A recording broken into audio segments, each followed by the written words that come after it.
Today is a very exciting day, but depending on which way you want to look at it, it could also be one tinged with a little bit of sadness as well. The updated Porsche Boxster has landed in Australia, but it's a very different beast from the one you may know. Porsche's effectively consigned the Boxster's iconic flat six engine to history and ushered in a new guard. A flat four-cylinder engine that is not only more powerful, but more efficient as well, conforming with the latest global emission standards. The question is it cause to commiserate or break out the champagne? Like the new 911 Carrera that now sports a turbocharged flat six, the Boxster and soon the Cayman also received forced induction treatment. As before, two engine choices are available in the 718 Boxster. In the case of the standard 2-litre car, power has been ratcheted up to 220 kilowatts and 380 newton meters from the previous 6-cylinder models 194 kilowatts and 280 newton meters. The higher placed Boxster S uses a larger 2.5-litre engine up in the ante with 257 kilowatts and 420 newton meter outputs. So, the first major test for the Boxster S. How does it go and how does it sound? Well, one way to find out, we'll engage launch control.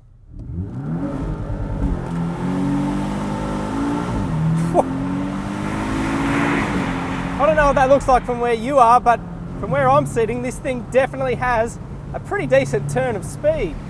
The stopwatch agrees. The base model Boxster is now 0.8 seconds faster to 100 k's an hour, reaching triple figures in just 4.7 seconds. The higher power version will complete the sprint in just 4.2 seconds. Again, a huge leap on the predecessor. As for the soundtrack, look, it's very different to the old flat six. It's less shrieking six-cylinder and more bassy burble. The thing I'm finding is it just, I don't know, it doesn't quite reach the same crescendo. It doesn't have the same audible drama of the old flat six. It's almost there, but just not quite. I've got to say, as four cylinders go, this one is quite a good engine note, and it is basically how you'd expect a four-cylinder Porsche to sound. As for the engine, there is little denying the effectiveness of its new technology, which is not only faster than before, but can be accessed more easily on a larger rev bandwidth. In terms of the seat of the pants feel, the engine is incredibly strong. It has a smooth and linear power curve, and that's despite the fitment of the turbocharger. That's how good this technology is at the moment.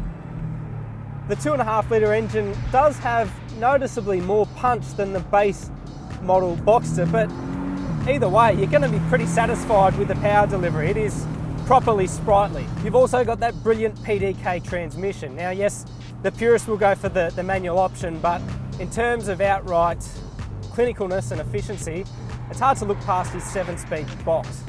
Going fast in a straight line is only one facet of the Boxster's improvements.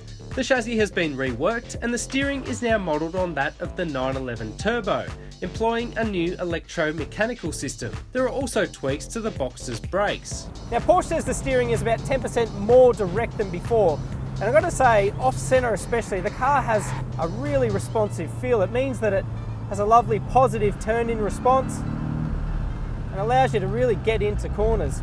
The rest of the package is vintage Porsche. This car has terrific road holding and composure through all kinds of corners. Even mid-corner bumps will not upset the Boxster. It has a lovely rigidity for an open-top sports car, and it's definitely a lot of fun. Of course, it's not all clinical with the Boxster. Thanks to an extensive suite of electronic functions, you can also hang the tail out when the time is right. There's no doubt that the 718 has a character of its own, and that it does live up to the Porsche Boxster badge. But more than that, it prolongs the future of this car. And if this is just the beginning, well, it's a very exciting road ahead.